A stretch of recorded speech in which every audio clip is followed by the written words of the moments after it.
Ονομάζομαι Κάφος Παναγιώτης, με αριθμό Μητρώου 512 και στο σημερινό βίντεο θα δούμε ασκήσεις συνειδητοποίησης και κατονομασίας των μερών της στοματικής κοιλότητας που περιλαμβάνουν την κάτω γνάθο, τις παρείες ή τα μάγουλα, τα χείλια, τη γλώσσα και την μαλθακή περόη.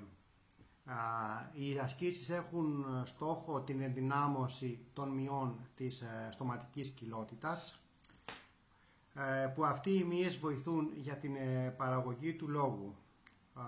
Οπότε τώρα πάμε να δούμε την πρώτη άσκηση που θα κάνουμε.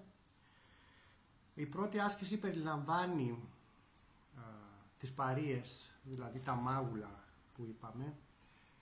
Σαν πρώτη άσκηση για τα μάγουλα που μπορούμε να κάνουμε, την πρώτη δραστηριότητα που μπορούμε να κάνουμε πάνω σε παιδιά, κυρίως μικρά παιδιά ηλικίας μέχρι 6-7 χρονών είναι ό,τι καλύτερο. Το πρώτο που θα κάνουμε είναι να φουσκώσουμε τα μάγουλα και να τα πιέσουμε μετά με τα δύο μας χέρια. Δηλαδή,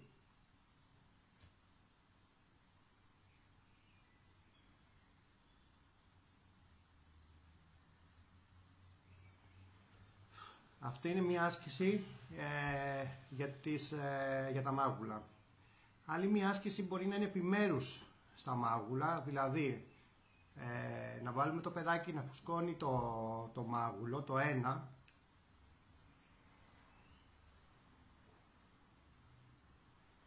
και πάλι να πιέζουμε με το χέρι, ή και το δεξί τώρα.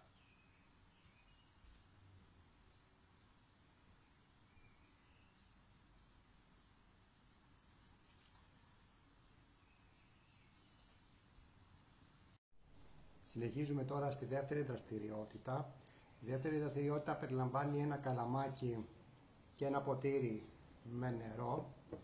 Μπορούμε στην αρχή να πούμε στο παιδί να αρχίσει να ρουφάει με το καλαμάκι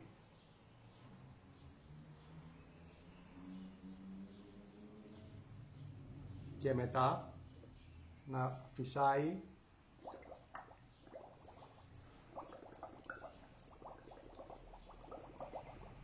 με το καλαμάκι μέσα στο νερό. Αυτό είναι μια άσκηση στους μυείς της στοματικής κοιλότητας, στα χείλια και στην κάτω γνάθο. Και συνεχίζουμε. Άλλη μια δραστηριότητα που μπορούμε να κάνουμε με το παιδί, που θα κάνουμε παρέμβαση, είναι να κόψουμε μικρά χαρτάκια και με ένα καλαμάκι να του πούμε να αρχίσει να ρουφάει και να αρχίσει να τα μεταφέρει στην άλλη πλευρά, ώστε να μπορεί να λειτουργούν εδώ πέρα η στοματική κοιλότητα και τα μέρη που είπαμε, που εξηγήσαμε πριν στο βίντεο.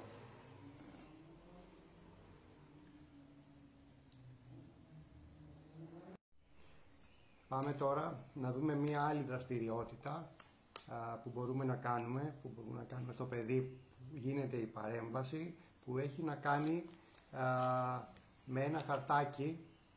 Κόβουμε ένα χαρτάκι, καλό θα είναι να είναι τετράγωνο με ένα ψαλιδάκι, όχι αυτό που το έχω κόψει εγώ εδώ πέρα, και να του πούμε του παιδιού να το βάλει στο στόμα και να αρχίσει να προσπαθεί να το κρατήσει ρουφώντας προς τα μέσα με το χαρτάκι, ώστε να μείνει στο στόμα του. Δηλαδή να έχει αυτήν εδώ, να μπορέσει να το κρατήσει όσο περισσότερο γίνεται. Είναι ασκήσεις που ενδυναμώνουν την περιοχή της στοματικής κοιλότητας. Ήδη εμένα με πονάνε τώρα εδώ και η γνάθος και εδώ πίσω. Σημαίνει προφανώς ότι δεν είμαι καλά γυμνασμένος κι εγώ. Σας ευχαριστώ πολύ, κυρία Γαβριλίδου.